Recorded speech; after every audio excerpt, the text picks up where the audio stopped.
public comment. Anyone who's in the audience, now is your opportunity to speak. I ask that you come up to the microphone, state your name and address for the record, and try to limit your comments to 2 minutes or so. So the floor is open to anyone who wishes to speak. Yes, sir. Good evening, council members. Matt Sennett, 2519 Stony Creek Drive. I live here in Owatonna, in the North Country Estates area, on East Rose, east of town. And last meeting, I had talked quite a bit about the East Side Corridor and our concerns with this proposed roadway going into 29th Avenue. I'm a longtime resident, about 10 years of Owatonna here with my 4 kids, and we purchased a house in that subdivision, which was built in 2004. Owatonna is growing, we understand that, and we need to plan ahead for that. Building a highway where our residential street was planned to be, with all due respect, makes no sense. And it's poor planning. We residents understand that we need a north-south road east of town, and we want a road. We just want it planned correctly. A highway next to thriving neighborhoods makes little sense, and was even called into question almost 30 years ago by residents when this was proposed back then. It was 1995.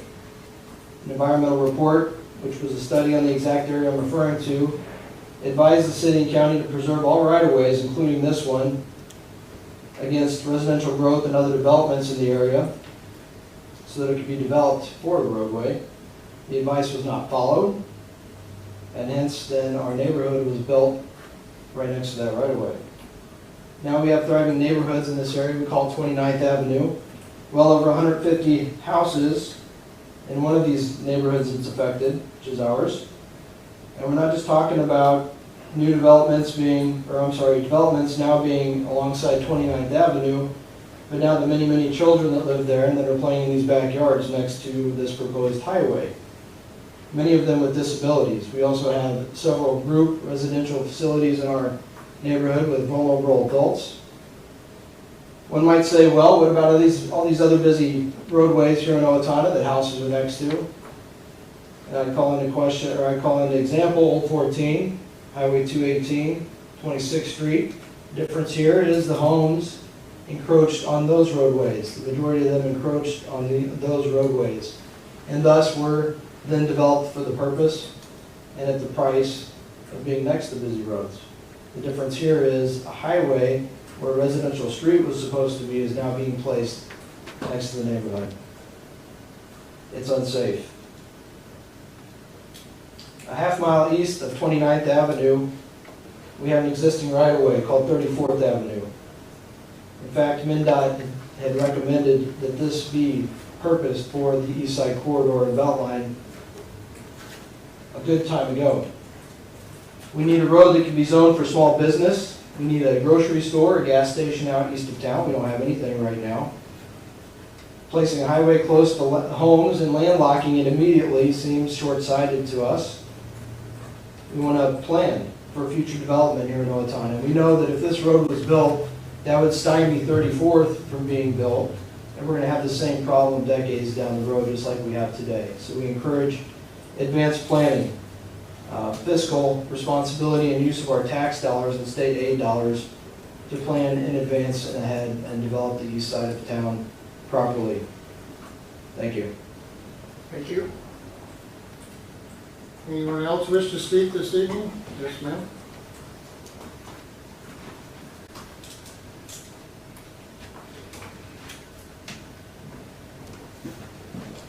My name is Melissa Zimmerman, and I live at 2525 Stony Creek Drive. I am here to speak to both the East Side Corridor and Imagine Owatonna. In 1993, it was identified that the East Side Corridor would be beneficial to Owatonna, and thus the first route was proposed adjacent to Greenhaven development. This road failed in 1995 because it failed to address safety concerns and didn't allow for the growth of Owatonna. In 1995, that route was moved 800 feet to address safety and growth concerns. In 1999, an environmental study addressed several concerning factors that were noted. The proposed roadway is planned to be separated from existing residents by approximately 800 feet. Landscape boulevards and berms provided a soft absorptive surface which helps reduce the amount of noise. The 150-foot right-of-way anticipated for this corridor will provide adequate space to design those surfaces to reduce the light and noise pollution. There's a high risk of archaeological historical remains. The corridor should be built where disruptions already exist over Maple Creek, 34th Avenue. Multiple endangered and concerning plants and animals would be affected on this route. Floodplains would change and trigger flood insurance policy reviews for residents in town. This plan is not compatible with Steele County's local water plan. This was all stated in the 1999 report. In 2000, 29th Avenue was platted as an official 150-foot right-of-way from 26th Street to Highway 14, despite documented incompatibilities. Just a few years later, the city of Owatonna purchased land to build the North Country Addition. An agreement to protect the right-of-way was drawn up, allowing the first right of purchase, refusal, and contention. Months later, houses were built, and today, only 100 foot of that right-of-way remains, which is not enough space to offer the necessary mitigations recommended in 1999, when 800 foot was necessary between houses and roads. In 2004, MnDOT did a Beltline study, and not only didn't recommend the officially mapped corridor, it went further to recommend 34th Avenue be reserved for the corridor. MnDOT also recommended houses be set back 300 foot from the road to mitigate noise pollution. Today, houses are within 30 feet of the proposed road. Noise and safety mitigations will be costly and detract from Owatonna's beauty. After 2004, this officially mapped route for the East Side Corridor was removed from all plans. It was deemed incompatible by multiple experts. That is, until today. In 2009, 34th Avenue and 44th were mapped with a 150-foot right-of-way to build a belt line and an inner corridor for MnDOT's recommendations.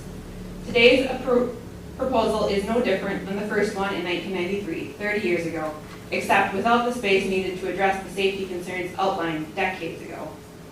Today, we have a huge opportunity before us. Owatonna recently announced Imagine Owatonna, the plans for growth, development, and sustainability of the town. This road should be at the forefront of that project as both projects' goals align. Today, we have the opportunity to plan and develop before growth has time to encroach, as it did in 2004, satisfying the sustainability piece of Imagine Owatonna. We should take that opportunity and really look at growth and how best to plan for that while also providing safety to our current residents. There is a major need for small businesses such as gas stations, grocery stores, food, and other mom and pop shops on the east side. Not only does this make Owatonna more attractive, it can add a buffer between residents and high-speed roads without implementing significant mitigations that would be required with a highway adjacent to established homes. 34th Avenue not only offers this, it has been the answer residents and farmers have been asking for 30 years. Is it time to listen yet? Imagine Owatonna is the perfect opportunity to pause and see how a highway best fits Owatonna's plans, allow for growth, or create the end of town at the cost of safety and residents. While we welcome the growth of Owatonna and new subdivisions and new neighbors, the outlots behind North Country subdivision are not big enough to support the East Side Corridor. They were meant to connect neighborhoods together and offer safety mitigations. They should never have been considered for a highway. Please take pause and incorporate true growth into Imagine Owatonna by building the East Side Corridor at 34th Avenue. It's what residents have wanted for decades and makes the most sense. We would further welcome a sit-down conversation with the City Council to go over the history of this major project and how it fits into Imagine Owatonna. Thank you. Thank you. Anyone else wish to speak this evening? If not, then we'll move on to council comments. And first up tonight is Brent. Nothing this evening, Brent? Okay, Doug? Nothing tonight. Okay, Nate? I will echo Sean's statement. School started. Kids are out walking around on the street. Please watch out for them. Questions, please?